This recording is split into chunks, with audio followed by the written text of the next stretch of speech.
Good morning class. कल हमने the living world जो था उसके बेसिक जितने भी थे सारे के सारे कर लिए थे। ये जो स्लाइड है इसमें वो सारे पॉइंट्स मेंशन्ड हैं जो कि हमने कल कंप्लीट किए हुए हैं।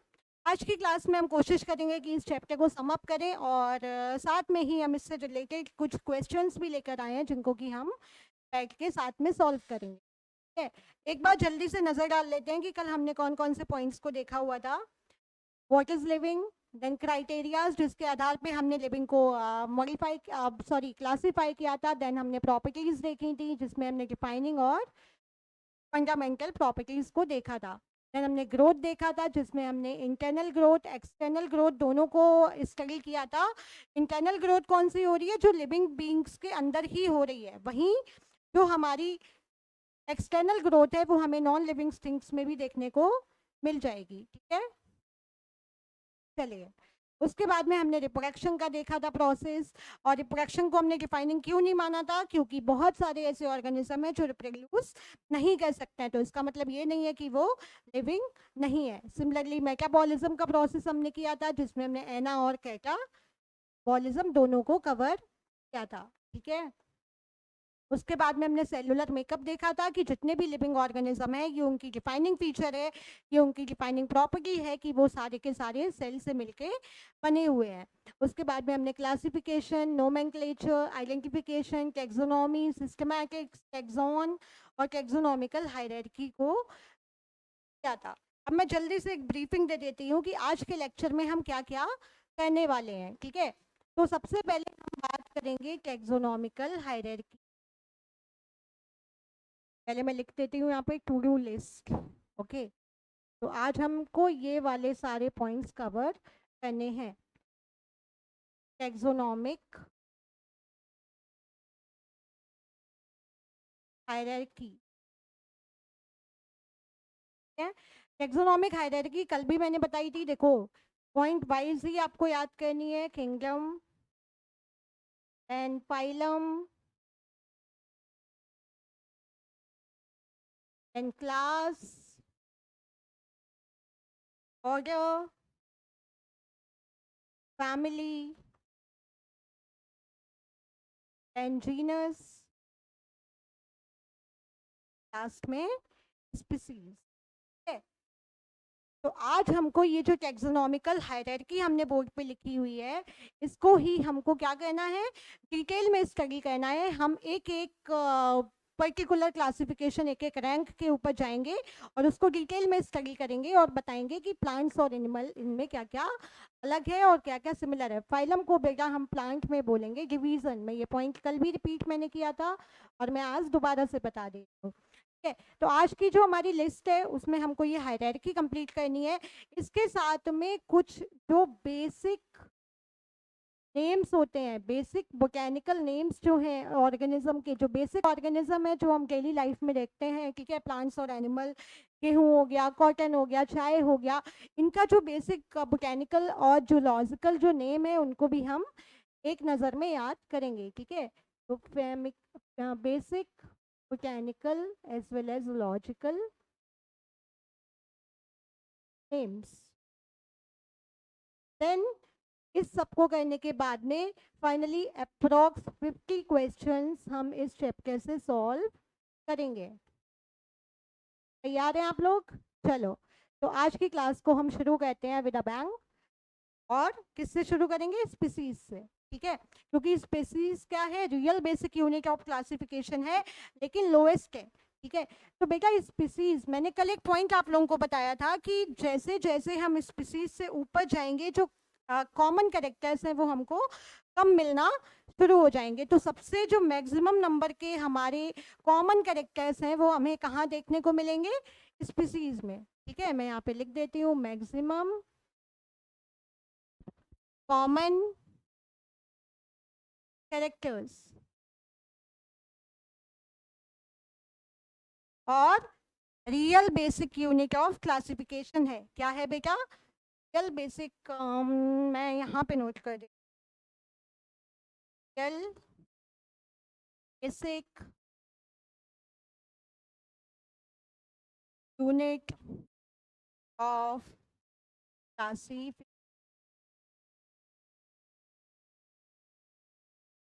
अब बेटा कोई आपसे पूछे कि स्पीसीज होता क्या है, ठीक है, आखिर हम कैसे पता लगाएंगे कि ये दो ऑर्गेनिज्म एक ही स्पीसीज को बिलोंग करते हैं।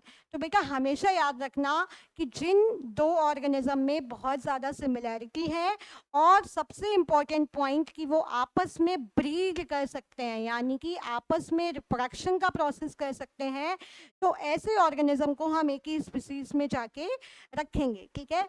Taxonomic studies consider a group of individual organisms with fundamental similarities as a species. One should be able to distinguish one species from the other closely related species based on the distinct morphological difference. ठीक है, मतलब morphological difference तो होगा ही, और यहाँ पर एक point हम और mention कर सकते हैं, and can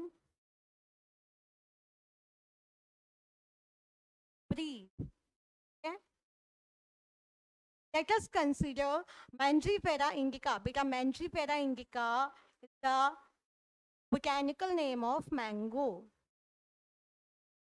Similarly, Solanum tuberosum is the botanical name of potato, and Panthera leo यानी कि हमारा लॉइन, ठीक है, जंगल का शेर। तो अगर हम इन तीनों स्पीसीज को बेटा देख रहे हैं, तीनों का जो स्पीसीज है वो अलग अलग है। क्या आपने एक ही पेड़ पे कभी आलू और आम को लगते देखा है? नहीं देखा है ना, ऑब्वियस सी बात है, नहीं देखा है हमने। तो ये अलग अलग स्पीसीज में काउंट होंगे।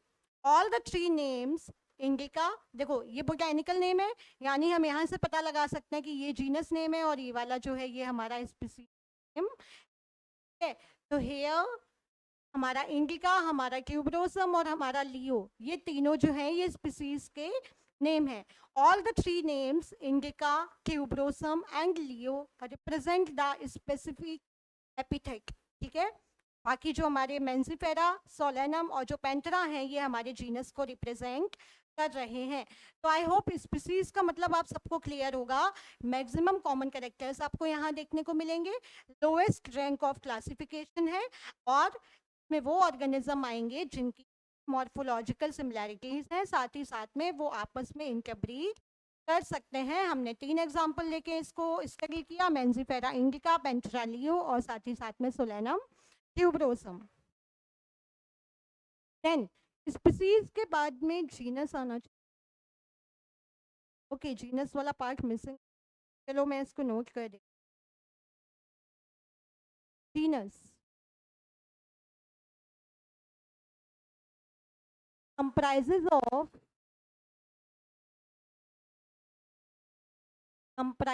of related species, okay? अब हमारी एनसीईआरटी में बेटा एक लाइन मेंशन है जिसको मैं यहाँ पे नोट कर ही देती हूँ। एनसीईआरटी में एक लाइन नोटिस है, इसको हम हाईलाइट करके नोटिस मेंशन कर दे रही हूँ कि genus shares more characters in common, more characters in common compared to species, compared to species। Although मैंने पिछली स्लाइड में आपको बताया कि सबसे ज़्यादा कॉमन कैरेक्टर्स हमें देखने को स्पीसीज में मिलते हैं, लेकिन अकॉर्डिंग टू एनसीईआरटी हमारा ये लाइन क्या गया है, तो इस पॉइंट को हमको याद रखना है। केवल एक ही एक्सेप्शन है, जब भी हम जीनस की बात करेंगे तो हमें ये पॉइंट याद रखना है कि जीनस में मोर कैरेक्टर्स कॉमन मिलेंगे as compare to species. Genus के मैं आपको एग्जांपल दे रही हूँ, हम वही 3 एग्जांपल ले रहे हैं, ठीक है।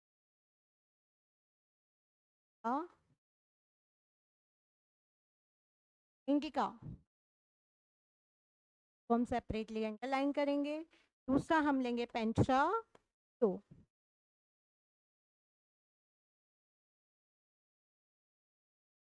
हमने लिया था सोलेनम ट्यूबरोसम।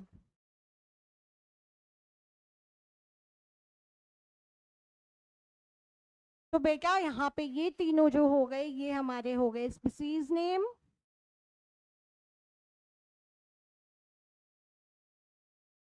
और जो हमारे मेंजिफेरा, पेंट्रा और सोलेनम, ये तीनों हो गए हमारे जीनस नेम। क्लियर? जीनस का मतलब समझ में आया, सेकंड लोएस्ट जो यूनिट ऑफ क्लासिफिकेशन है। और उसके बाद में ऑल्दो हमें मानना ये चाहिए कि जीनस में हमें कैरेक्टर्स कम मिलेंगे, लेकिन अकॉर्डिंग टू आवर एनसीईआरटी वहाँ पर ये पॉइंट मेंशन हो रखा है कि genus shares more characters in common compare to species. Genus के भी हमने एग्जाम्पल देख लिए। अच्छा, kingdom, phylum, class, order, family, genus, species. Species हो गया, जीनस हो गया, आप कौन आएगा बेटा? फैमिली। ठीक है। The next category, the next category family has a group of relative genera. मतलब जो रिलेटेड जीनस वाली चीजें होंगी वो हमें कहाँ देखने को मिल जाएंगी? फैमिली में, with still less number of similarities as compare to genus and species. देखो वो तो हम पहले ही आपको बता चुके हैं कि जैसे जैसे ऊपर चलेंगे, जैसे जैसे हम ऊपर जाएंगे, ठीक है, तो क्या होगा कि जो कैरेक्टर्स कॉमन है वो हमें कम मिलते चले जाएंगे। जैसे कि यहाँ पे एक चीता बना हुआ है, एक टाइगर बना हुआ है, ठीक है, एक लॉयन बना हुआ है, एक कैट बनी हुई है, ये सारे के सारे एक ही फैमिली में आते हैं। ठीक है, चलिए। Among plants, for example, 3 different genera, ठीक है, 3 different जीनस है। कौन कौन? सोलेनम। सोलेनम किसमें किसमें मिल रहा था बेटा? पोटैटो और टमाटर में भी बेटा यही होता है। ठीक है, सोलेनम हो गया, पेक्यूनिया हो गया और धतूरा हो गया। लेकिन इनको हम एक ही फैमिली के अंदर रखते हैं and the family is Solanaceae. कौन सी फैमिली है बेटा? सोलेनेसी। सिमिलरली जो हमने एग्जांपल अभी दिया, टाइगर, लॉयन, कैट, लेपर्ड, इनको हम एक ही फैमिली में रखते हैं जिसको हम बोलेंगे फेलिडे। ठीक है। Among animals, for example, genus Panthera, comprising lion, tiger, leopard, is put along with the genus Felis in the family Felidae. ठीक है, तो बेटा यहाँ से हमें दो चीजें पता लग गई हैं कि सोलिनेसी फैमिली के हमें 3 एग्जाम्पल पता लग गए हैं। ठीक है, नोट कर लेते हैं हम साथ ही साथ में। सोलिनेसी कौन कौन बेटा पता लगे थे? सोलिनेसी फैमिली के कौन कौन पता लगे थे? पेक्यूनिया, धतूरा,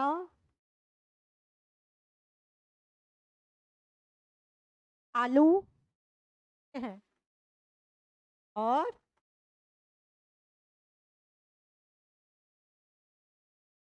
ठीक है, तो इस सोलनेसी फैमिली के हमें 4 एग्जाम्पल पता लग गए हैं। साथ ही हमने फेलिडे फैमिली के भी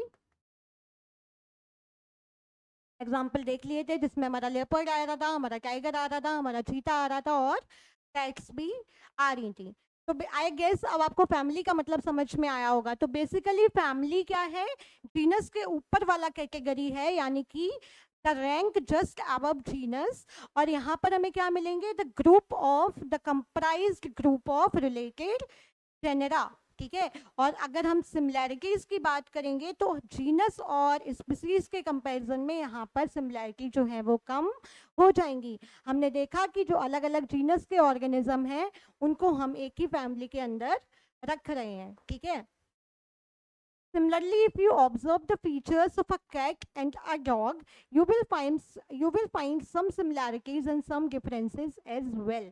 ठीक है, अब हमने क्या देखा? अच्छा, शुरू से हमने पढ़ा हुआ है कि कुत्ते और बिल्ली में आपस में बनती नहीं है। गेम भी खेलते थे हम बचपन में, शायद आपको याद हो तो।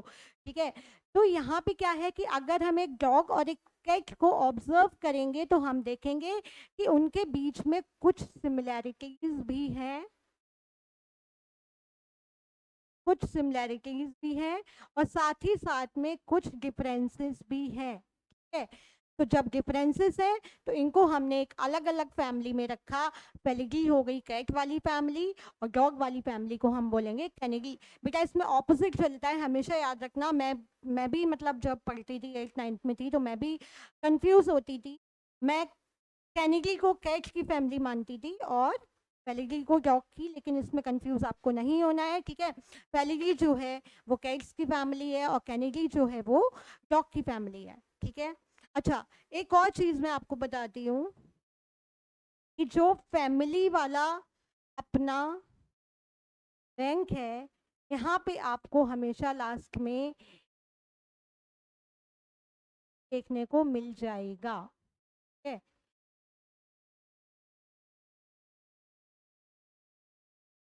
तो ये फैमिली को पहचानने की एक ट्रिक भी होती है। अभी जब हम क्वेश्चंस करेंगे तो आप देखिएगा बहुत सारे क्वेश्चंस ऐसे होंगे जहां पर हमें डायरेक्ट फैमिली ना लिख के वो ऐसे एक एग्जाम्पल को मेंशन कर देंगे और आपको पहचानना है कि ये कौन सी कैटेगरी है।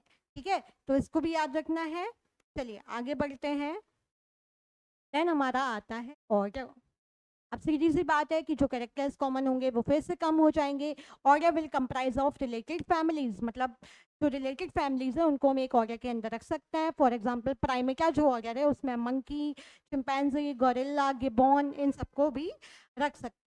Order being a higher category is the assemblage of families, बताया था मैंने अभी कि जो रिलेटेड फैमिलीज हैं वो इनको हम स्टडी करेंगे आके ऑर्डर के अंदर, विच एग्जिबिट आ फ्यू सिमिलर कैरेक्टर्स, जिनमें कि बहुत यहाँ पर आते आते जो हमारे सिमिलर कैरेक्टर्स हैं वो काफ़ी कम हो जाएंगे।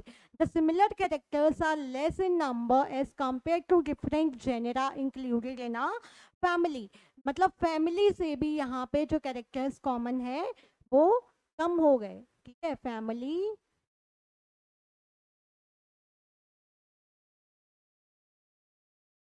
Genus, species, order.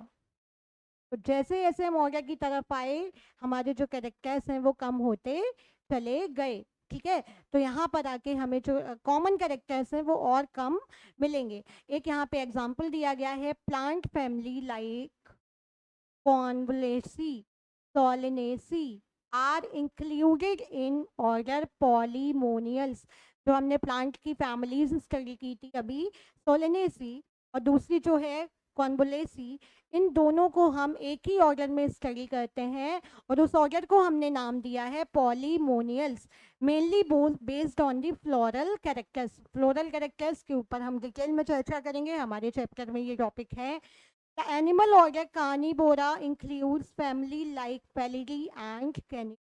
देखिए, अभी तक हम जब हम फैमिली की बात कर रहे थे तो फेलिडी और कैनिडी में हमें डिफरेंसेस देखने को मिल रहे थे। कैनिडी किसकी फैमिली है? डॉग्स की।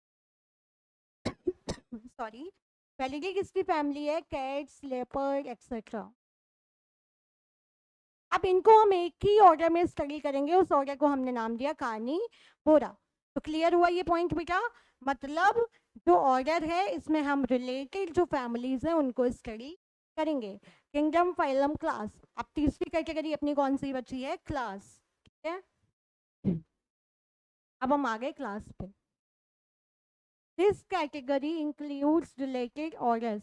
अगर हम ऑर्डर्स की बात करें तो अगेन यहाँ पे जो कैरेक्टर्स हैं वो हमें फिर कम देखने को मिलेंगे। क्लास में हमें ज़्यादा देखने, सॉरी ऑर्डर में हमें ज़्यादा देखने को मिले थे और क्लास में आते आते जो कैरेक्टर्स हैं वो हमारे और कम, कॉमन कैरेक्टर्स जो हैं वो हमारे और कम होते चले जाएंगे। This category includes related orders. For example order Primata, यही मैंने बता दिया था शायद वो वाला एग्जाम्पल, ये वाला एग्जाम्पल मैंने क्लास में ऑर्डर में बता दिया। ठीक है, order primata comprising monkey, gorilla and gibbon. ठीक है, ये मैंने अभी आपको बताया था, ये एग्जांपल मैंने दिया था पिछले स्लाइड में। इस प्लेस्ड इन क्लास मेमेलिया, इन सबको हम एक ही क्लास में स्टडी करते हैं और वो क्लास है Mammalia. along with order carnivora that includes animal like tiger, cats and dog। अब यहीं से हम एक अंदाज़ा लगा सकते हैं कि कॉमन कैरेक्टर्स हमें कहाँ तक कॉमन मिलेंगे। नहीं मिलेंगे ना, क्योंकि हम सारी मतलब जो चीज़ें हम डिफ्रेंशिएट करते चले आ रहे थे उन सबको लाके हमने एक ही क्लास में लाके रख दिया जो कि है क्लास मेमेलिया। ठीक है, class mammalia has other orders also. ये हम हायर क्लास मतलब हायर क्लासेस का आगे वाले चैप्टर्स में इनको स्टडी करेंगे। Coming to the next slide, phylum. Phylum किस में बोलेंगे बेटा? अगेन एंड अगेन मैं ये पॉइंट रिपीट कर रही हूँ, एनिमल्स में। अब मैं क्यों रिपीट कर रही हूँ, ये जब मैं क्वेश्चंस करवाऊंगी तब आपको बताऊंगी। जैसे कि ये फाइलम की जगह ये फाइलम ना लिख के प्लांट्स में क्या लिख देंगे? डिवीजन लिख देंगे, और ये बच्चों के लिए कंफ्यूजन का पॉइंट हो जाता है। क्या, और डिवीजन किस में बोलेंगे इसको हम? प्लांट्स में, ठीक है। चलो अब अगर कॉमन कैरेक्टर्स की बात करें, अगेन कम हो गए। Classes comprising animals like fishes, amphibian, reptile, birds along with mammals constitute the next higher category known as phylum. Sorry, जिनको अभी तक हम अलग अलग कर रहे थे, जिनको अगर अलग अलग हम स्टडी कर रहे थे, उनको हम एक ही फाइलम के अंदर आके स्टडी करेंगे। All these based on the common features like presence of notochord, यानी कि हमारे वर्टिब्रेट्स हो गए, and dorsal hollow neural system are included in phylum chordata, ठीक है। In case of plants, classes with a few similar characters are assigned to a higher category known as division. तो बेटा यहाँ पर आके हमें देखने को मिला कि जो हम डिफ्रेंशिएट करते चले आ रहे थे, उन सारे एनिमल को हमने लाके एक ही कैटेगरी के अंदर आके स्टडी कर लिया, जो कि है हमारा कॉर्डेट्स, ठीक है। जैसे जैसे ऊपर हम बढ़ रहे हैं, क्या हो रहा है, कॉमन कैरेक्टर्स कम होते चले आ रहे हैं, और जो हमारा लेवल ऑफ क्लासिफिकेशन है वो भी कॉम्प्लिकेट होता चला जा रहा है। Moving on the highest category that is kingdom, ठीक है। अब बेटा किंगडम से तो हमें पता है, दो ही किंगडम हम जानते हैं, प्लांट जानते हैं, एनिमलिया जानते हैं, ठीक है। अभी हम रॉबर्ट विटाकर का 5 किंगडम क्लासिफिकेशन भी पढ़ेंगे। तो किंगडम तक आते आते जो कॉमन कैरेक्टर्स हैं वो एकदम नील हो जाते हैं, ठीक है। All animals belonging to the various phyla are assigned to the highest category called kingdom animalia in the classification system of animals. Similarly जितने भी हम प्लांट्स वाले स्टडी कर रहे थे, यानी जो हम आलू, गाजर, मूली जो कुछ भी पढ़ रहे थे, इनको सब लाके हमने प्लांट में रख दिया। जो अलग अलग हम लेपर्ड, डॉग, पीकॉक, इन सबको हम पढ़ रहे थे, उन सबको लाके हमने एनिमल्स में रख दिया, ठीक है। Henceforth we'll refer to these two groups as animal and plant kingdom. तो बेटा यहाँ से एक हमें बेसिक आइडिया क्या मिला,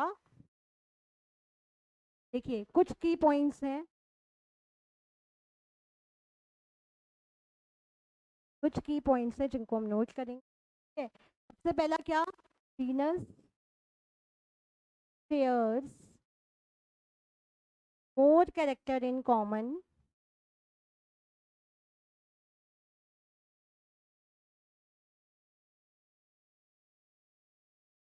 as compared to species.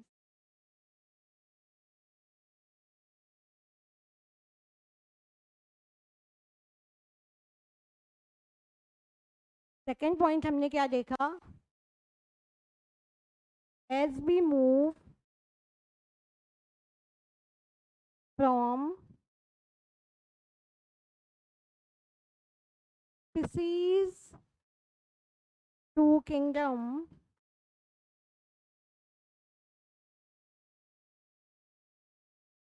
the common characters will get the common characters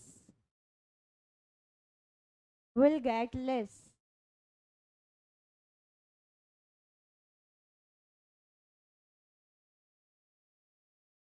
The species is the basic, the lowest but basic real unit of classification.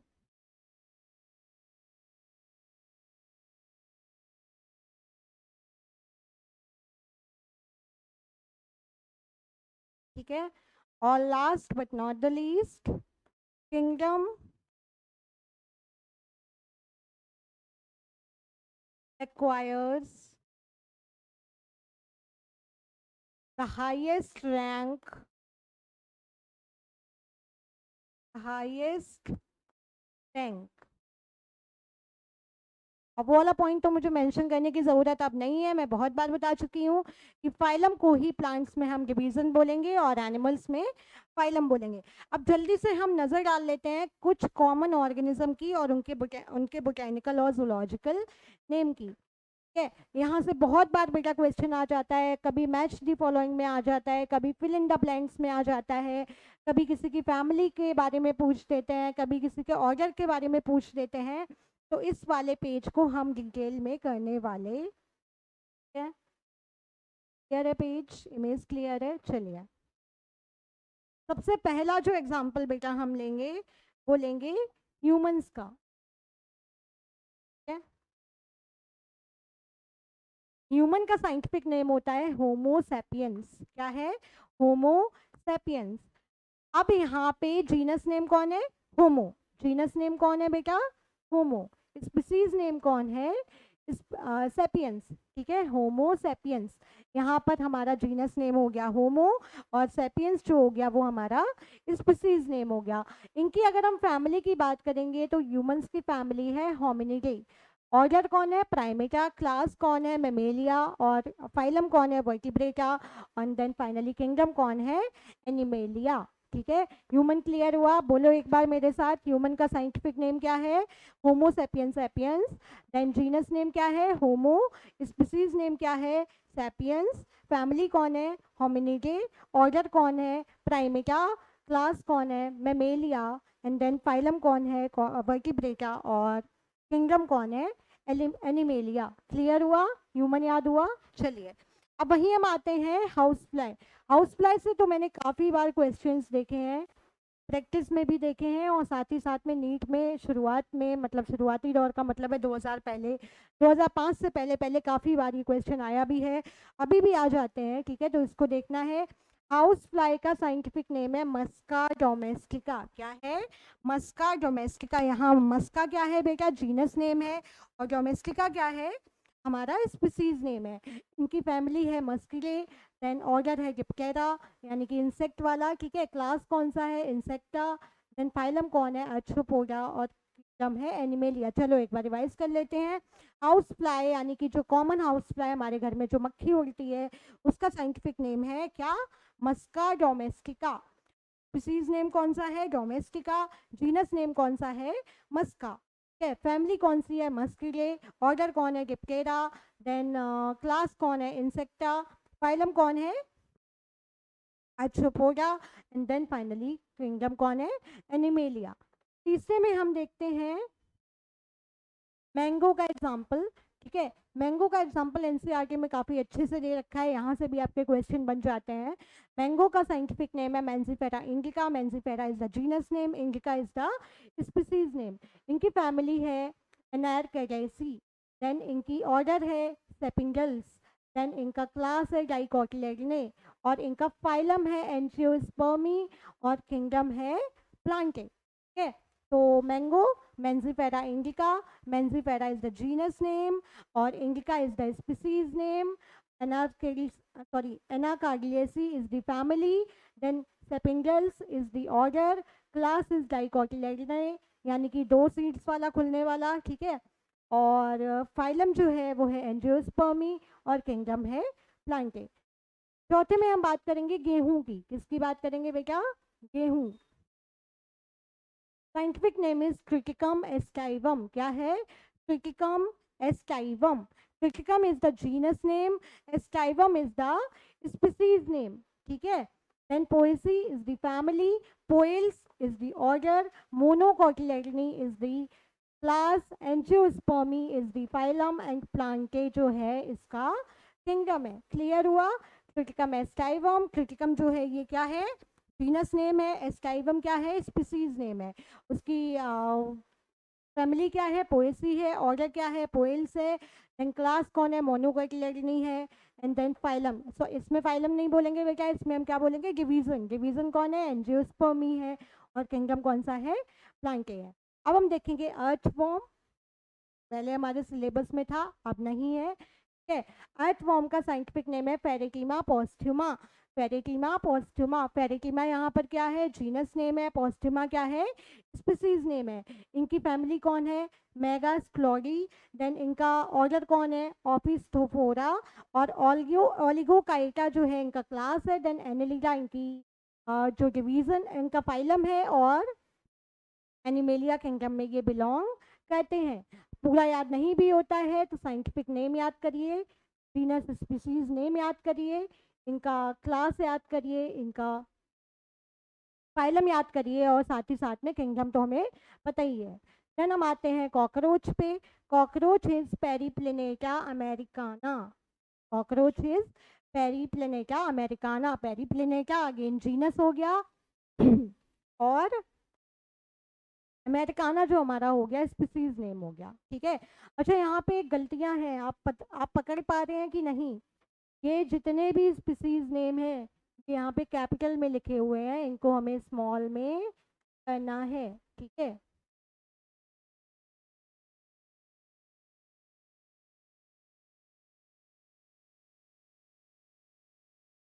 ठीक है, चलिए। कॉकरोच पेरिप्लेनेटा अमेरिकाना, अमेरिकाना पेरिप्लेनेटा, देन इसका जो family है ब्लैकेरिया है, ब्लैकेरिया। उसके बाद में इसका जो ऑर्डर है ब्लैटोरिया है। देन क्लास कौन सा है? इंसेक्टा है। Phylum is arthropoda and kingdom is animalia. ठीक है। देन हम फ्रॉग की बात करेंगे, ये तो हमारे सिलेबस में अभी भी है और इस बार नीट में काफ़ी क्वेश्चन यहाँ से देखने को मिले थे। नंबर ऑफ क्वेश्चन यहाँ से 4 आए थे फ्रॉग से इस बार। ठीक है। एक तो वो आया था कि क्या रीनल पोर्टल सिस्टम वाला एक क्वेश्चन था, एक वेना कावा वाला सिस्टम था। ठीक है, एक वेना कावा वाला क्वेश्चन था, सॉरी। देन राना टिग्रीज जो है ये फ्रॉग का साइंटिफिक नेम है। Tigris is the species, rana is the genus, Ranidae is the family and Neura is the order। ठीक है। उसके बाद में amphibia is the class, then phylum कौन सा है? वर्टिब्रेटा, और किंगडम कौन सा है? Animalia. Sunflower helianthus annuus, helianthus is the genus name, annuus is the species name. Asteraceae family में है, एस्टेरियल्स इसका ऑर्डर है, डाइकोटिलेडनी इसकी क्लास है, एंजियोस्पर्म इसका फाइलम है, एंड देन प्लांटे किंगडम में ये आता है। देन हम सॉरी फाइलम की जगह डिवीजन बोलना होता है, मैं बार बार स्किप हो रहा है माइंड से, चलिए कोई नहीं। लास्ट हमारा जो 9th नंबर वाला जो हमने बोटेनिकल नेम देखना है वो है मेज का। मेज का साइंटिफिक नेम होता है जी मेज। जी यहाँ पे जीनस है और जो मेज है वो क्या है? स्पीसीज नेम है। इनका जो ऑर्डर है वो पोएसी है, फैमिली पोएसी है, ऑर्डर पोइल्स है, मोनोकॉटिलेडनी इनका क्लास है, एंजियोस्पर्मे फाइलम है, और प्लांटे एंजियोस्पर्मी डिवीजन है, इन प्लांटे किंगडम है। ठीक है। तो बेटा ये 9 नाम जो हमने याद किए हैं, ह्यूमन, हाउस फ्लाई, ह्यूमन का साइंटिफिक नेम होमो सैपियन। ठीक है, एक बार लिख लेते हैं ह्यूमन। मैं लिखूंगी, आप लोग बताओगे ह्यूमन कौन है, क्या नाम है scientific name? Homo sapiens.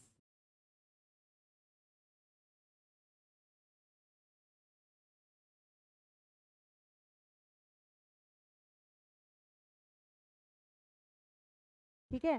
Then हमने हाउस फ्लाई का देखा था, हाउस फ्लाई का साइंटिफिक नेम क्या है बेटा? मस्का डोमेस्टिका।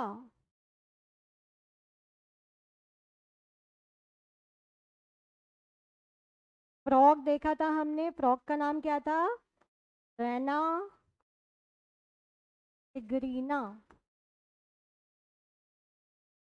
मैंगो का नाम हमने देखा था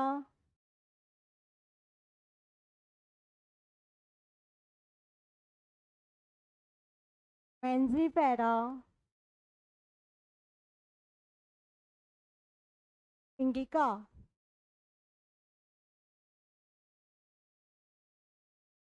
बीट का नाम हमने देखा था पिटिकम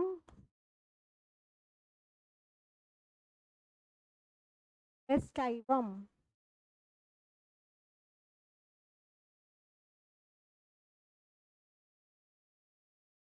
कॉकरोच का नाम हमने देखा था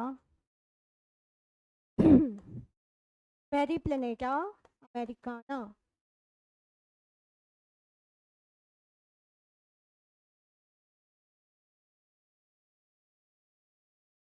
एर्थवॉर्म का भी नाम हमने देखा था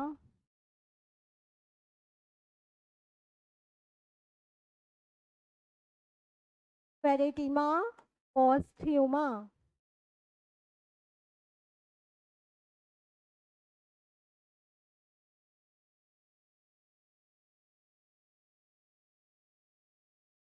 देन हमने सनफ्लावर का नाम देखा था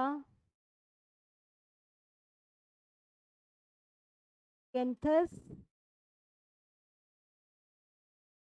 एनस। कुछ और नेम भी मैं आपको बता देती हूँ विद एक्स्ट्रा। लॉइन, पेंट्रा, क्यू, टाइगर, ट्रा, क्रीज, लेपर्ड,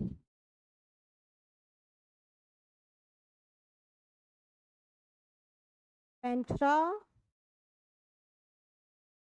पारस।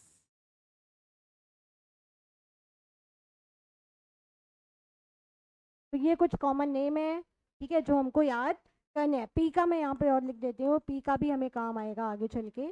पाइसम, सटाइवा,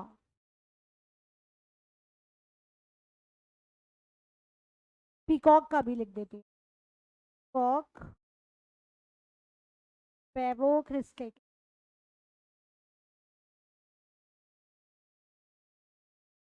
तो ये बेटा कुछ बोटेनिकल और जूलॉजिकल नेम है जो हमें आगे भी हमारे सिलेबस में काम आएंगे। कहीं कहीं ना डायरेक्ट नाम ना लिख के वो आपको ऐसे नेम लिख के दे देंगे और आपको पहचानना है कि ऑर्गेनिज्म कौन है, कौन से ऑर्डर में आ रहा है, कहाँ पर क्या ये स्टैंड कर रहा है। दोबारा मैं एक बार ये वाली स्लाइड आपको दिखा देती हूँ। इस वाली स्लाइड को हमें अच्छे से याद करना है। इसका आप स्क्रीनशॉट ले लीजिए, चाहिए तो नोट्स बना लीजिए, क्योंकि यहाँ से क्वेश्चंस देखने को मिलते हैं।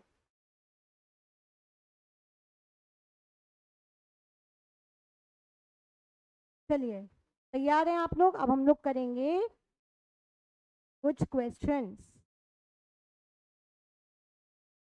Let's solve some questions related to the living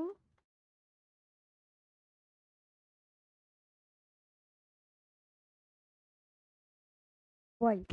ठीक है, तो यहाँ से जितने भी हमें क्वेश्चंस पॉसिबिलिटी लग रही है वो सारे के सारे हम सॉल्व करेंगे। पानी पी लीजिए, थोड़ा सा 2 मिनट का ब्रेक ले लीजिए और क्वेश्चन सॉल्व करने शुरू करते हैं।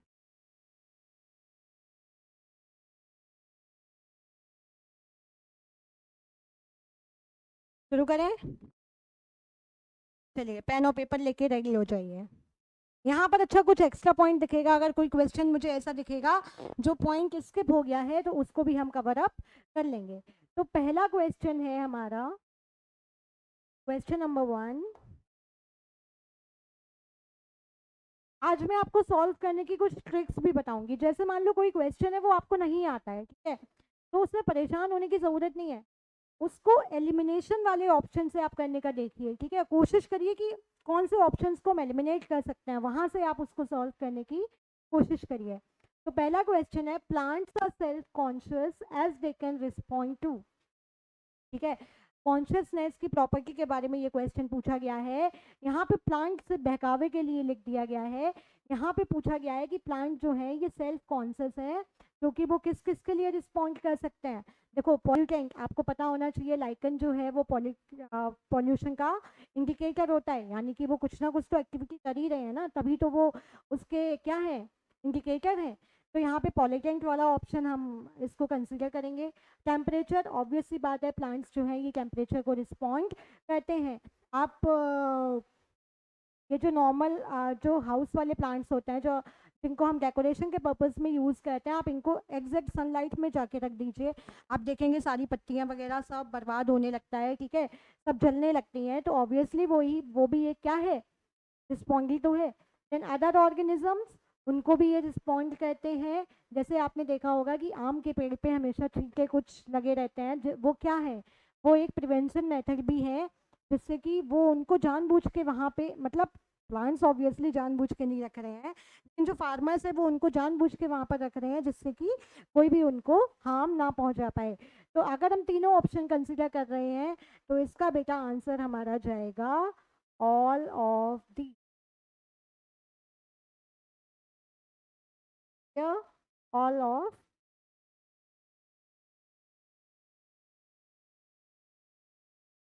ऑल ऑफ, ठीक है। तो इसका आंसर हमारा हो गया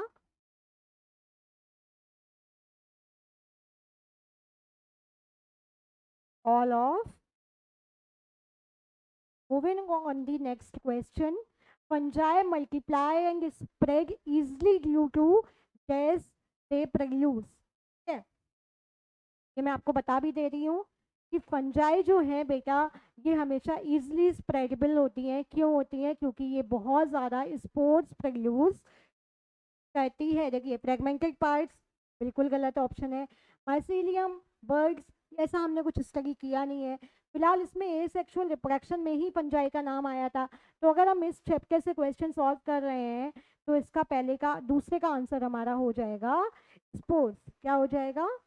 स्पोर्स। इस पॉइंट को हमें याद कर लेना है, चाहे तो नोट कर लो कि जो फंजाई है ये स्पोर्स की वजह से ही का जो अमाउंट में फैल जाती है, जो एक्स्ट्रा ग्रोथ होती है वो स्पोर्स की ही वजह से होती है।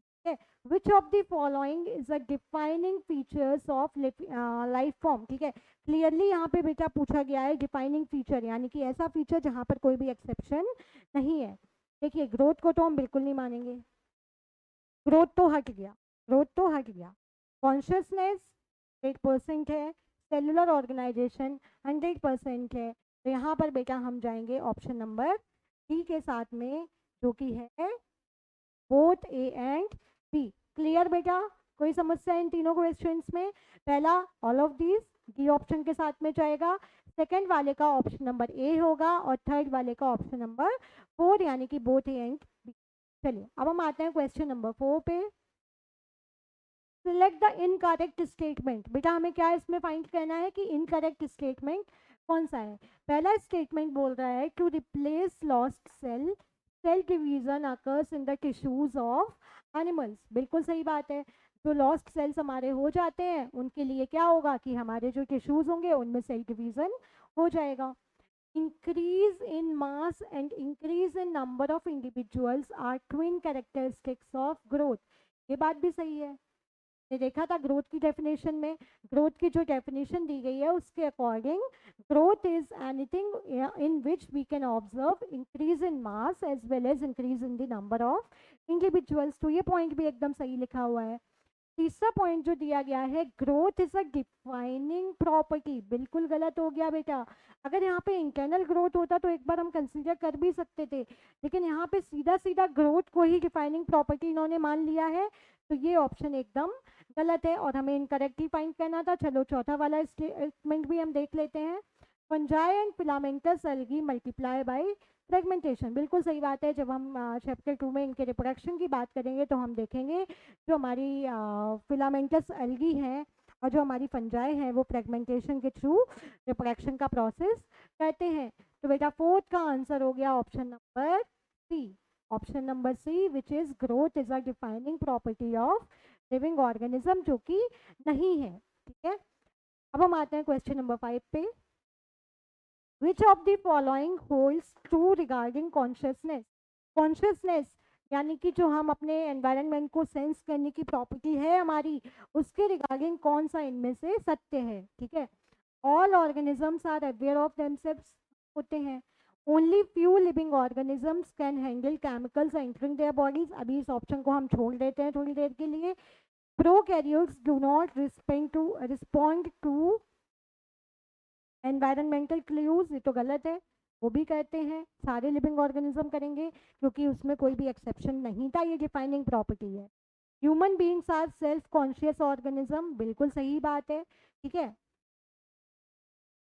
Which of the following holds true regarding consciousness. All organism are aware of themselves, human beings are. बेटा इसमें दो ऑप्शन सही जाएंगे, option number A, option number C. ठीक है, all organism are aware of themself, बिल्कुल सही बात है। Human beings are the self conscious organism, human beings जो है ये भी सेल्फ कॉन्शियस ऑर्गेनिज्म है। Only few living organisms can handle chemicals entering their body, ये बात भी सही है। कुछ कुछ ऑर्गेनिज्म लिविंग ऑर्गेनिज्म ही है जो कि केमिकल्स को अपनी बॉडी में हैंडल कर पाएंगे। तो यहाँ तो या तो ट्रू की जगह फॉल्स होना चाहिए। और फॉल्स हमें एक ही स्टेटमेंट दिख रहा है ये वाला, तो ये हमारा आंसर हो जाता। Anyways moving to the next slide, PP2। Question number 1, binomial nomenclature is given by Edward Wilson, हाँ। John Ray, no. Bentham and Hooker, नहीं। कौन बचते हैं हमारे? Carolus Linnaeus, who is also known as the father of taxonomy. Which of, question number second, which of the following forms the basis to taxonomy? Taxonomy के लिए basis यानी आधार कौन form कर रहा है? हमने देखा था टैक्सोनॉमी जो है क्या है? Branch of science dealing with the identification, classification and nomenclature of the organism. तो अगर हम देखें तो तीनों के तीनों ही ये क्लासिफिकेशन जो है, क्लासिफिकेशन, कैरेक्टराइजेशन, आइडेंटिफिकेशन, ये टैक्सोनॉमी के बेसिस बना रहे हैं। तो यहाँ पर हमारा आंसर हो जाएगा option number 4, that is all of these. Question number 3 says Mangifera indica is a name of mango. ठीक है, बिल्कुल हमें पता है, अभी हमने पिछली स्लाइड में ही देखा था कि मैंगो का साइंटिफिक नेम है Mangifera indica. Mangifera indica is a name of mango according to, ठीक है, ट्राइनोमियल नोमेनक्लेचर, नो। यहाँ पे 3 नाम कहाँ से आ गए? इंग्लिश नोमेनक्लेचर, हाँ, लैटिन भाषा से डिराइव होता है। लोकल नोमेनक्लेचर, बिल्कुल नहीं, लोकल से हटने के लिए तो ही हमने क्लासिफिकेशन किया था, सॉरी नामकरण किया था, इसलिए इसका आंसर हो जाएगा option number A, which is binomial nomenclature. ठीक है, now comes question number 4, the science of naming of plant is known as. Plant, देखो चाहे प्लांट हो बेटा, ये क्वेश्चन आपको सिर्फ और सिर्फ कंफ्यूज करने के लिए बनाया गया है। चाहे प्लांट हो चाहे एनिमल हो, उनके नेमिंग के प्रोसेस को हम नोमेनक्लेचर ही बोलेंगे। तो इसका आंसर हो जाएगा ऑप्शन नंबर डी, नोमेनक्लेचर। ठीक है, this is possible, question number 5, this is possible only when the organism is described correctly. जब हम ऑर्गेनिज्म को सही से डिस्क्राइब करेंगे तभी हम उसको नाम दे पाएंगे। तो उसका आंसर हो जाएगा नोमेनक्लेचर। इस पॉइंट को अगर आप नोट भी करना चाहें तो नोट कर सकते हैं कि नोमेनक्लेचर तभी पॉसिबल है जब उस ऑर्गेनिज्म को हम करेक्टली क्या करेंगे? डिस्क्राइब कर देंगे। ठीक है, clear? Moving on the next slide and next question, the highest taxonomy group in plants is. Again बेटा यहाँ पे जो प्लांट शब्द लिखा हुआ है ये सिर्फ और सिर्फ कंफ्यूजन क्रिएट करने के लिए लिखा हुआ है। ठीक है, चाहे प्लांट हो चाहे एनिमल हो, हाईएस्ट टैक्सोनॉमिक ग्रुप कौन सा है? हमारा किंगडम। किंगडम के बाद फाइलम आएगा, देन क्लास आएगा, then division, then family, then order. ठीक है, sorry, kingdom, phylum, class, order. Class के बाद में ऑर्डर आएगा, देन डिवीजन। हाँ, डिवीजन तो फाइलम को ही बोलेंगे हम। ठीक है, अब ये वाला क्वेश्चन आया, इसी टाइप के क्वेश्चन बेटा मैं आपको बता रही थी कि जो ई वाला सफिक्स है ये हमेशा फैमिली के लिए यूज किया जाता है। Arrange the following in ascending order of the Linnean hierarchy, यानी कि लीनियन की जो हायरार्की थी, हायरार्की से kingdom, phylum, class, order, family, genus, species. Note कर लेते हैं, kingdom, phylum, class, order, family और स्पीसीज। इसके आधार पे हमें क्वेश्चन नंबर सेकेंड सॉल्व करना है। देखिए, सबसे पहले हम बात करेंगे किसकी? ऑप्शन नंबर ए की। पहले हम ऑप्शन नंबर ए को कंसीडर करें। ये बेटा किसका नाम हो गया? फैमिली का। सबसे पहले हमने क्या ले ली? फैमिली ले ली। उसके बाद में मेंजिफेरा, बेटा मेंजिफेरा इंडिका था ना, तो मेंजिफेरा क्या है? जीनस नेम है। ठीक है, देन सेपेंडल्स क्या है? इसकी ऑर्डर है। और डाइकोटिलेडोने, अभी यहाँ से ही हमारा क्वेश्चन सॉल्व हो गया, मतलब ये वाला ऑप्शन सॉल्व हो गया कि ये ऑप्शन तो हो ही नहीं सकता। फैमिली, जीनस, ऑर्डर, मतलब ये ऐसा चल रहा है, फैमिली, जीनस, ऑर्डर, ये तो कोई असेंडिंग ऑर्डर है ही नहीं। तो ऑप्शन ए को हम बेटा कह देंगे एलिमिनेट। अब हम आते हैं ऑप्शन नंबर बी पे। मेंजिफेरा किसका नाम है बेटा? जीनस नेम है। ठीक है, ये क्या है? फैमिली है। ये क्या है? ऑर्डर है। और ये क्या है? डिवीजन है। ठीक है, तो जीनस, फैमिली, ऑर्डर और डिवीजन बिल्कुल सही है। ये वाला ऑप्शन हम कंसीडर कर सकते हैं। चलिए आगे भी एक बार देख लेते हैं। डाइकोटिलेडोने, फैमिली, जीनस, तो नहीं, ये तो बिल्कुल गलत हो गया, ये भी नहीं पॉसिबल है। Mangifera, genus name, family name,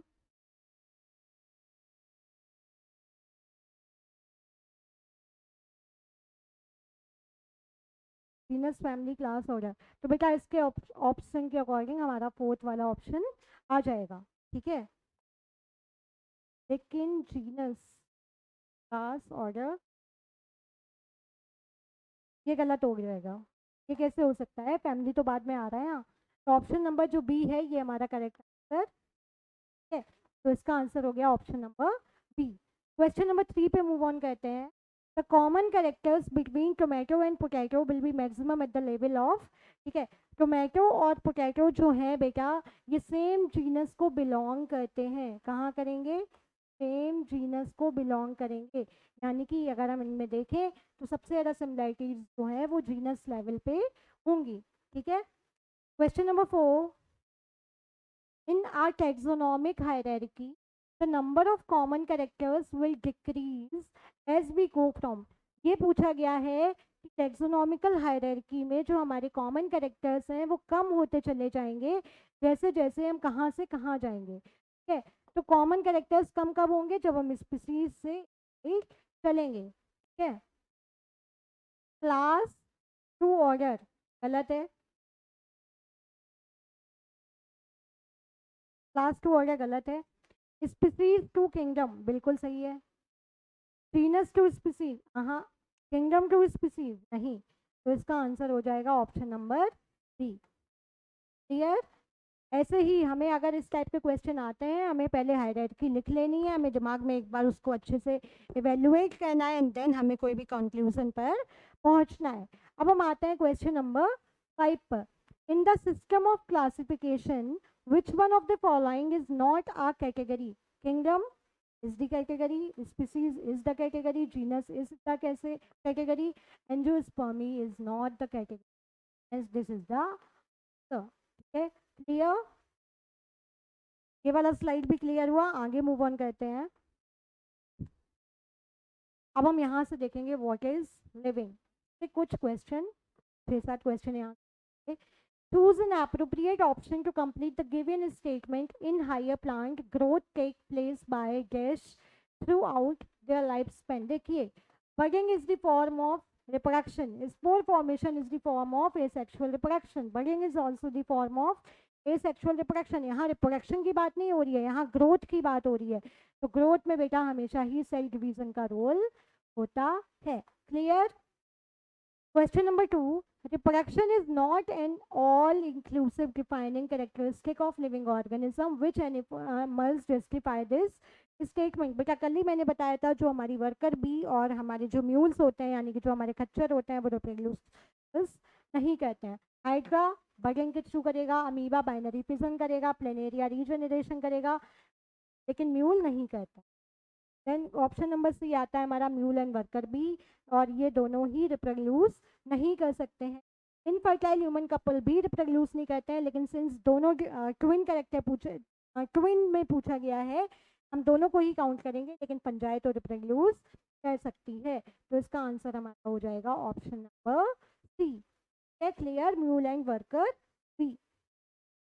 question number 3, the growth and reproduction are mutually exclusive events in, ठीक है। ग्रोथ और रिप्रोडक्शन जो है ये म्यूचुअली एक्सक्लूसिव इवेंट है, कहाँ कहाँ, plant only, higher animal and plants, animal only, lower organism, higher plants and animals. Moving on the next question, ठीक है। Which of the following statement is correct? Only living organism grow. Internally नहीं लिखा है तो इसको हम consider नहीं करेंगे। Plant grows only up to a certain age, बिल्कुल नहीं। प्लांट में मेरिस्टेमेटिक टिश्यूज पाए जाते हैं जो कि कंटिन्यूअस क्या करते रहते हैं, ग्रोथ शो करते हैं, तो ये भी गलत हो गया। The growth in living organism is from inside, बिल्कुल सत्य है, तो ऑप्शन नंबर सी हो जाएगा। Question number 5, which two statements are known as the twin characters of growth? क्या था बेटा, क्या था, इंक्रीज इन मास, और दूसरा क्या था, बताइए बताइए, याद करिए, increase in number of individuals, ठीक है, इन मास, नंबर ऑफ इंडिविजुअल्स। डिफरेंशिएशन का यहाँ कोई रोल नहीं था, रिस्पॉन्ड टू स्टिमुलाई कॉन्शियसनेस का यहाँ कोई रोल नहीं है, तो हमारा ऑप्शन ऑप्शन हो जाएगा 1 and 3, option number 1 and 3, option number 3। Clear.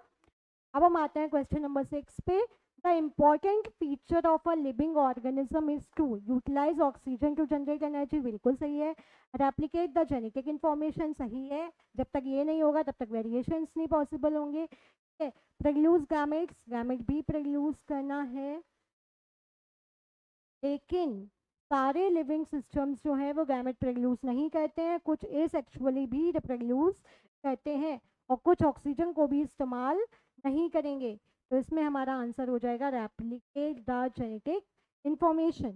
Question number 7, hydra and yeast reproduces by fragmentation, no. Regeneration, no. Fusion, no. Answer will be budding. Hydra और ईस्ट दोनों जो है ये बडिंग के प्रोसेस के थ्रू रिप्रोड्यूस कहते हैं। ये बडिंग का प्रोसेस कुछ इस तरीके का होता है, एक ऑर्गेनिज्म है, धीरे धीरे उसमें एक बर्ड ग्रो करना शुरू करेगा, ठीक है। फिर धीरे धीरे ये बर्ड जो है ये बॉडी पे ही क्या करेगा, ग्रो करना शुरू करेगा। और जब ये एक सर्टेन मैच्योरिटी पर पहुंच जाएगा तो ये अपनी पेरेंट की बॉडी से खुद को डिटैच कर लेता है। This type of reproduction is known as budding. तो हाइड्रा और ईस्ट दोनों में ही हमें बडिंग देखने को मिलता है। Moving on the next question, which of the following is not the characteristic feature of all forms of life? देखिए यहाँ पर हमारा कोई भी डिफाइनिंग या फंडामेंटल मेंशन नहीं है, यानी कि रिप्रोडक्शन है, ग्रोथ है। जब दो हो गए तो नन ऑफ दीज तो पॉसिबल ही नहीं है आंसर होना। यहाँ पर आंसर हमारा मोबिलिटी। ऐसे तो व्हीकल्स भी मूव करते हैं, तो क्या उनको हम लिविंग में रखेंगे ना। Question number 11, unicellular organism multiply by cell differentiation, no. Cell growth, no. Cell death, no. Division. जितने भी लिविंग ऑर्गेनिज्म है उनमें जो भी मल्टीप्लिकेशन होता है वो सेल डिवीजन के बाया ही होता है। Question number 12, which of the following is defining property of living organism? Defining बेटा पूछा गया है। एबिलिटी टू प्रोड्यूस प्रोजेनी, यानी कि यहाँ पे रिप्रोडक्शन की बात हो रही है, रिप्रोडक्शन को हमने डिफाइनिंग नहीं माना था। Ability to sense and respond to stimuli, यानी कि कॉन्शियसनेस की बात हो रही है और कॉन्शियसनेस को हमने माना था, ठीक है। All living organisms are made up of chemicals, no. ठीक है। Then all living organisms grow, ये भी सही है, लेकिन ये हमारी डिफाइनिंग नहीं थी, तो डिफाइनिंग की वजह से हमारा option number B, that is consciousness. Question number 13, which of the following biological processes do not operate within the lifespan of a living organism? birth and nutrition होता है, ठीक है। do not operate लिखा है, ठीक है। तो बर्थ एंड न्यूट्रिशन होगा, ग्रोथ एंड मैच्योरेशन होगा, मेटाबॉलिज्म एंड एक्सक्रीशन होगा, सिर्फ क्या नहीं होगा, डिकम्पोजिशन एंड मिनरलाइजेशन, ठीक है। कोई नॉन लिविंग थिंग थोड़ी ना है जो डिकम्पोजिशन और मिनरलाइजेशन होगा, ठीक है। Select the incorrect statement. Question number 14. Increase in mass and increase in number are twin characteristics of growth. इस definition को हम बहुत बार पढ़ चुके हैं, अब तो सबको याद हो गई होगी। Increase in mass and increase in number are the twin characteristic of growth. बिल्कुल सही बात है। Consciousness is not a defining. हाँ बिल्कुल गलत है, क्योंकि consciousness तो defining property है। Fungi and protonema of masses multiply by fragmentation, सही है। ऑल ऑफ दिस तो पॉसिबल ही नहीं है, तो बेटा आंसर हो जाएगा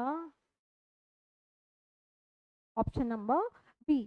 moving to the question number 15, which of the following is a correct scientific name? देखिए सबसे पहले हमें क्या मेंशन करना है, कैपिटल स्मॉल, कैपिटल कैपिटल बिल्कुल गलत, कैपिटल स्मॉल देन ये भी सही है, all of this not possible. अच्छा बेटा इसमें ना दो ऑप्शन हम करेक्ट मान सकते हैं, लेकिन जब भी करेक्ट साइंटिफिक नेम पूछा जाए तो हमेशा याद रखना कि बायनोमियल नोमेनक्लेचर में हमेशा साइंटिस्ट का नाम भी लास्ट में एब्रीविएटेड फॉर्म में हम ऐड कर देते हैं। तो अगर ऑप्शन में ये नहीं होता तो ऑब्वियसली ये वाला ऑप्शन जाता, लेकिन सिंस ये ऑप्शन में है तो इसको ही हम मान के चलेंगे, ऑप्शन नंबर सी। अब हम डाइवर्सिटी से कुछ क्वेश्चन करते हैं। बायोसिस्टमैटिक, बेटा कल भी मैंने बताया था सिस्टमैटिक और टेक्सोनॉमी में क्या अंतर है। सिस्टमैटिक्स में हम हमेशा इवोल्यूशनरी रिलेशनशिप्स को भी काउंट करेंगे, ठीक है। तो biosystematic aims at the classification of organism based on broad morphological characters, no. delimiting various taxa of organism and stabilizing their relationships, no. The classification of organism based on their evolutionary history and stabilizing their phylogeny on the total of various parameter from all fields of study, इसको ही हम answer कर देंगे। Identification psychological characters को भी ये नहीं basic में रखेगा, मेन क्या होता है एवोल्यूशनरी हिस्ट्री को रखता है। Select the incorrect statement regarding systematics. The word is derived from an English word systema. It means systematic arrangement of organism. It includes identification, nomenclature, and classification. It takes into account evolutionary relationship between organism. ठीक है बेटा, ये Systema जो है it mean systematic, incorrect हमें find करना है, ठीक है। यहाँ पर ये वाला ऑप्शन जो है ये गलत हो जाएगा, क्योंकि ये सिर्फ आइडेंटिफिकेशन, नोमेनक्लेचर और क्लासिफिकेशन को ही नहीं इंक्लूड करता है, बल्कि फाइलोजेनी को भी इंक्लूड करता है। तो ऑप्शन नंबर है। बायोलॉजिकल ऑर्गेनाइजेशन स्टार्ट्स विद, बेटा ये एनसीईआरटी में एक लाइन है और ये पॉइंट चाहे तो आप नोट कर ले कि जो बायोलॉजिकल ऑर्गेनाइजेशन है वो हमेशा सब माइक्रोस्कोपिक मॉलिक्यूलर लेवल पर ही शुरू होगा। Clear? Moving to the next slide. Question number 19, need for a proper system of classification arises because, कल मैंने ये क्वेश्चन लिख के इसको आंसर किया था कि what is the need for classification. The organism of the past can not be studied without it, सही बात है, फाइलोजेनी हम स्टडी नहीं कर पाएंगे। Classification helps in knowing the relationship among the different group of organism, बिल्कुल सत्य है।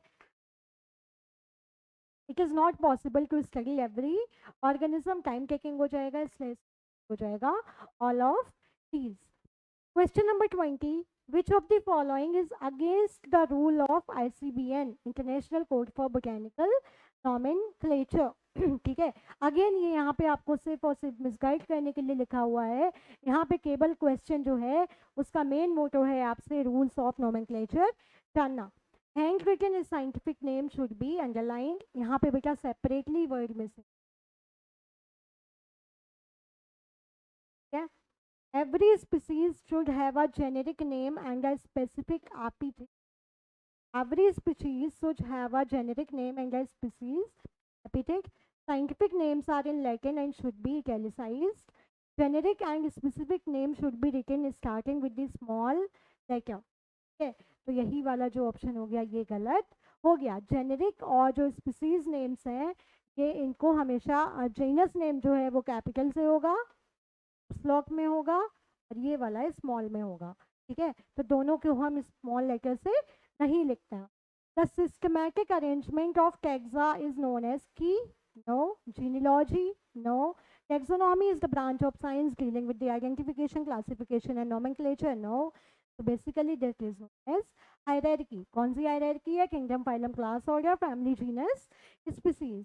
Question number 22, systematics deals with classification, nomenclature, evolutionary relationship, तीनों से ही करती है, hence answer will be all of them. Question number 50, sorry, page number 50, question number 23, plant nomenclature means, yeah, यानी कि plant को जो हम नेमिंग कर रहे हैं वो उसको क्या बोलेंगे हम? To give names to plant without any rules, क्या कोई भी रूल्स नहीं होता है? बिल्कुल गलत बात लिखी है। Nomenclature of plant under the international rule, सही है। Nomenclature of plant in local नहीं, लैटिन लैंग्वेज में होता है। Nomenclature of plant in English language, no, Latin language होती है। तो option number B will be the correct answer. Question number 24, binomial nomenclature means one name given by two scientist, बिल्कुल गलत statement लिखा हुआ है। One scientific name consisting of a generic and specific epithet, true that, बिल्कुल सच है। Two names, one Latinized, two names of the same plant, no. So answer will be option number B, one scientific name consisting of a generic and a specific epithet. The first step in taxonomy is identification. identification, then comes classification, then comes nomenclature and then affinities. तो answer हमारा हो जाएगा identification. In binomial, question number 26, binomial nomenclature, the name of animal is represented by. किसी भी animal का हम example ले लेते हैं. फॉर एग्जांपल हम लिख लेते हैं Panthera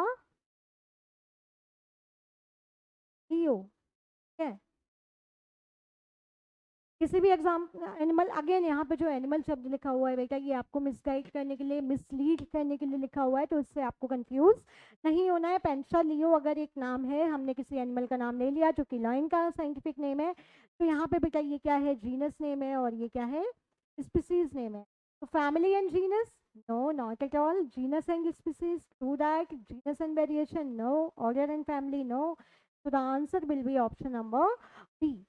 The name of question number 27, the names of the scientists in binomial nomenclature must be printed in abbreviated form. ये बात मैंने अभी आपको जो एक आया था nomenclature वाला क्वेश्चन, वहाँ पर भी बताया था. ये पॉइंट चाहें तो आप नोट कर सकते हैं. Moving on the next slide. What is the correct regarding binomial nomenclature? पहला नाम क्या स्पीसीज का होता है? कभी नहीं होता है. Second name is of class, not possible. It was developed by John Ray, नहीं, कैटुलस लिनियस ने किया था. तो answer will be none of these. Okay, question number 34, species are considered as none of these, no. combination of genera, no. the highest category, नहीं, कम होती है. तो हमारा आंसर हो जाएगा the real basic category of classification. जब मैंने species आपको बताया था, मैंने उस पीडीएफ में भी इस पॉइंट को नोट किया था. Question number 35, which one of the following is not a rule of binomial nomenclature? Not, क्या लिखा हुआ है, नॉट, यानी कि बाइनोमियल नोमेनक्लेचर का रूल नहीं है. ठीक है, the first word represent genus while the second word represent species. बिल्कुल सत्य लिखा हुआ है. Biological names are written in Roman. No, they are written in italics.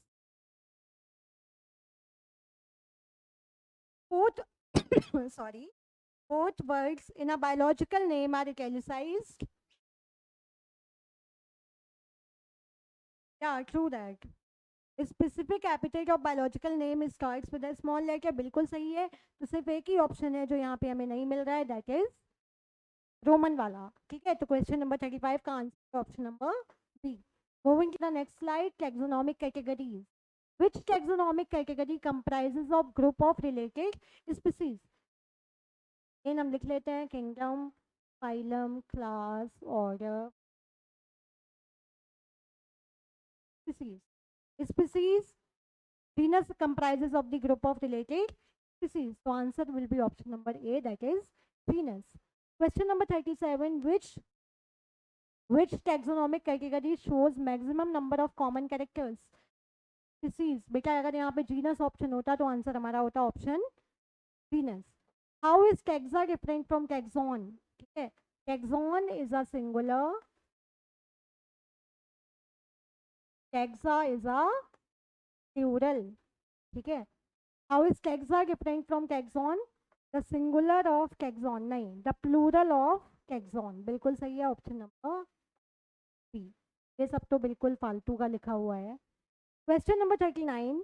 The term taxon refers to name of the species, not at all. Name of the genus, बिल्कुल नहीं. Name of the family, बिल्कुल नहीं. Taxonomic group or any rank. है, यानी कि एक taxon का मतलब होता है क्या, rank, category. ठीक है, clear? Question number 40. Read the following statement and find the correct option. Order includes related classes. Order नीचे है भाई, क्लास को कैसे कर लेगा? ऑप्शन ए, जो स्टेटमेंट जो ए दी गई है वो गलत दी गई है. देखिए अगेन मैं ट्रिक बताती हूँ. Species, genus will comprise of related species, family will comprise of related genus, order will comprises of related families, class will comprises of related orders, phylum will comprises of related class, and kingdom will comprise of related phylums. तो बेटा यहाँ पे ये वाला जो option है ये opposite लिखा हुआ है, तो ये गलत हो गया. Order primata includes monkey, gorilla and gibbon, मैंने बताया था, बिल्कुल सही लिखा हुआ है. तो both statement A and B are correct, बिल्कुल फॉल्स है. बोथ स्टेटमेंट आर इनकरेक्ट, गलत है. Statement A is correct, statement A is incorrect but statement B is correct. तो ऑप्शन नंबर डी इसका आंसर हो जाएगा. The correct scientific name for wheat is बताया था क्रिटिकम एस्टाइवम. अब सबसे पहले बेटा हम देखेंगे कैपिटल और स्मॉल. कैपिटल स्मॉल सही, स्मॉल सही, कैपिटल कैपिटल स्मॉल स्मॉल. अब ये ध्यान से देखिएगा, एक को हमने बोल्ड में लिखा हुआ है, एक को नॉर्मल लैंग्वेज में लिखा है. तो अच्छा लैटिन या इस वाली लैंग्वेज में लिखे फॉर्म में, तो ये उसका आंसर हो जाएगा option number. Into the next slide. What, ये एनसीईआरटी कॉर्नर है, ठीक है, वो वाला जो था ये. अच्छा, ये जो आपको ये मॉडल पेपर, ये जिस मॉड्यूल से मैंने क्वेश्चन लिए हैं वो मॉड्यूल काफ़ी अच्छा है, उसमें हर लेवल के क्वेश्चंस हैं. तो अगर आप उसको परचेज करना चाहें तो चैनल पे ज़रूर जाके बताइए. Question number 1, which of the following is the technically complicated feature of all living organism? Living organism have the ability to sense their surrounding. बिल्कुल सही बात है. Living organism can respond to the environmental stimuli which could be physical, chemical or biological. Reproduction, ये भी सही है. Complicated यानी कि defining पूछा गया है तो both A and B. Reproduction जो है वो डिफाइनिंग नहीं है, फंडामेंटल है, इसलिए यहाँ पे आंसर हमारा हो जाएगा both option number A and B. Question number 2, increase in mass and increase in number are the twin characteristic of self-replication. No, correction no. किसके होते हैं बेटा? ग्रोथ. अब तो डेफिनेशन सबको रट गई होगी. सेल्फ ऑर्गेनाइजेशन बिल्कुल नहीं. Question number 3, which of the following statement is correct about growth? Multicellular organism grows by cell division. In animals, the growth by cell division is continuous throughout their life. In plants, the growth by cell division is only up to a certain. बिल्कुल गलत है.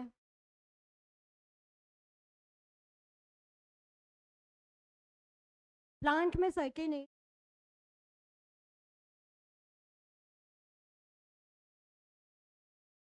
और animals में through out नहीं होती है, particular time तक ही होती है, ठीक है, वरना तो हम कभी बुढ़े होंगे ही नहीं. तो multicellular organism grows by cell, option number. Question number 4, choose the incorrect. Cell division occurs in certain tissues to replace the lost cell. Majority of higher animal and plant growth and reproduction are mutually inclusive. Present बिल्कुल सही है. Growth is also exhibited by object, both A. Moving to the next. Which of the following organism multiply by the process of fraction? Fungi, filamentous algae, protonema of moss, all of these.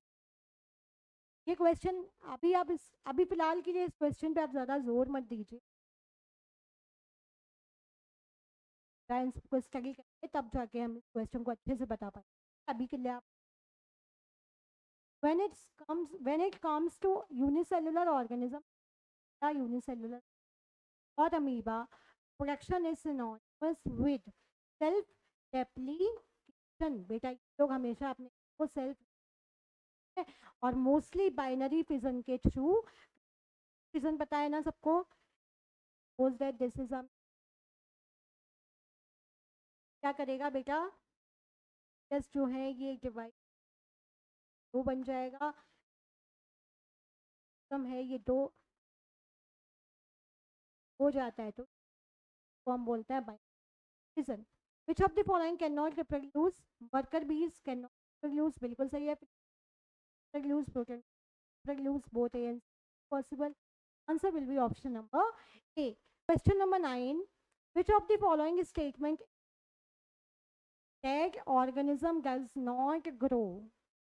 बात तो सही लिख correct पूछा गया है, ठीक है. Non living organism can also show growth by accumulation of.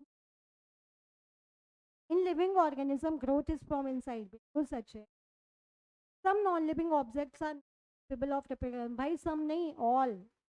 कोई भी जो नॉन लिविंग ऑर्गेनिज्म है वो रिप्रोड्यूस नहीं कर सकता। ठीक है। Question number 11, which of the following state related to metabolism is correct? Non-living objects also exhibit metabolism. Metabolic reaction can be demonstrated outside the body in cell system. ये हमारी NCERT दिया हुआ है point. Metabolism can not be considered the define of all living organism. नहीं, correct, correct पूछा गया है, वो हमारा ऑप्शन है। क्वेश्चन नंबर 12, इन seasonal breeders photo period affects production. Photo period हमेशा रिप्रोडक्शन को ही अफेक्ट है। फोटो पीरियड क्या होता है? डे लेंथ है। Photo period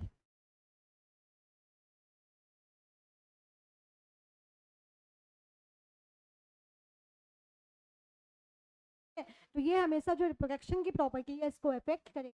question number 13, dash is the defining property. कौन है? कॉन्शियसनेस। ये दोनों तो हट गए। And dash is the definer. Sir कौन है बेटा?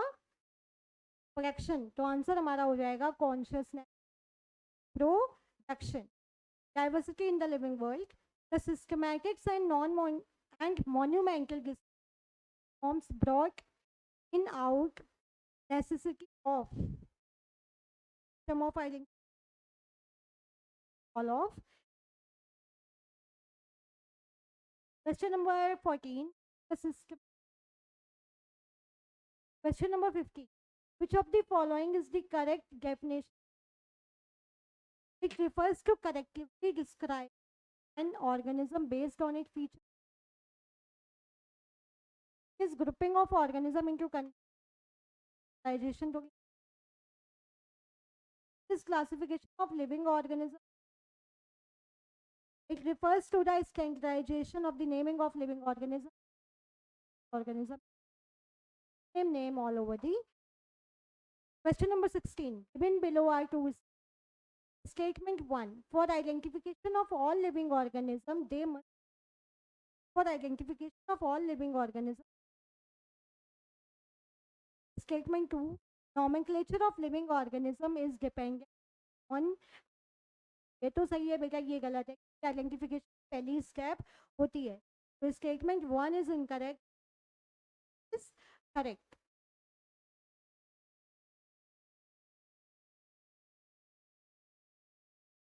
Question number 19.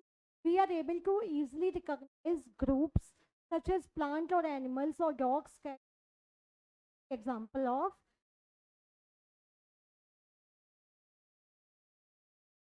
All. Question number 20. All living organisms are classified into different taxa depending upon channel structure को भी count करेंगे, logical को भी count करेंगे। Option number of.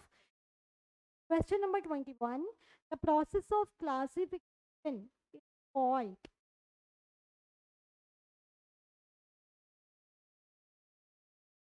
Process of classification.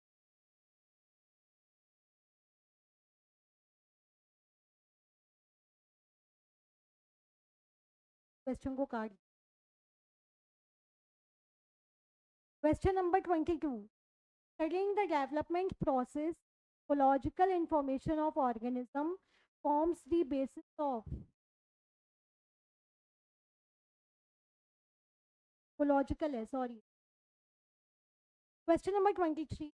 The branch of biology which deals with of organism and relation.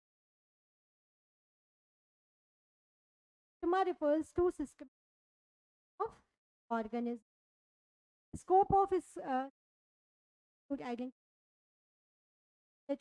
कोई include schema naturalis linears. अच्छा, इस point को भी बेटा आप नोट करें, जो सिस्टम को कैरोल बुक है।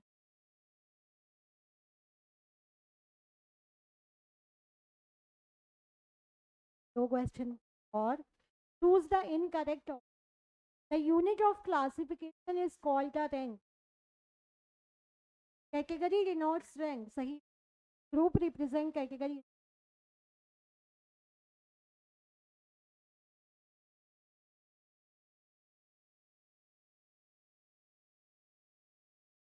Of these. Question number 28. Which of the following is our correct about species? Species is the lowest taxonomic करके बात है. Species lies above genus in the taxonomic hierarchy. Includes a group of individual organisms with fundamental similarity. All of these तो हो ही नहीं सकता. Group of individual.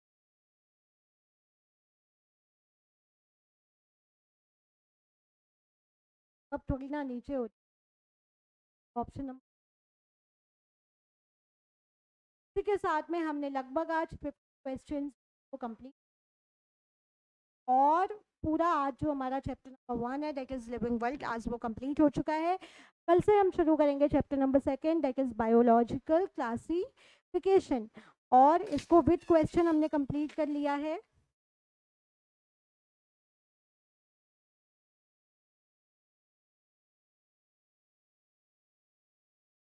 एक बार इस पे और आप ध्यान दे लीजिएगा.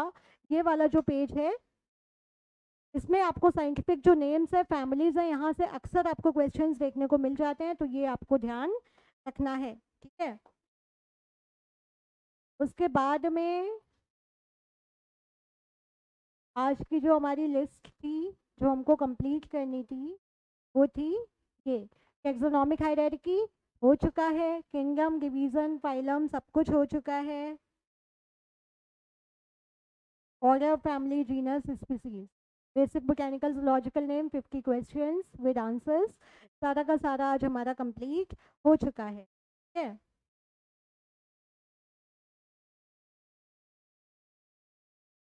अब कल से हम सेकंड चैप्टर चुकी है बायोलॉजिकल क्लासिफिकेशन उसको शुरू करेंगे और आज की क्लास में बस इतना ही.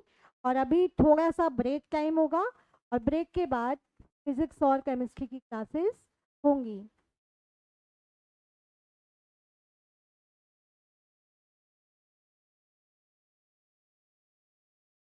ठीक है. Thank you class.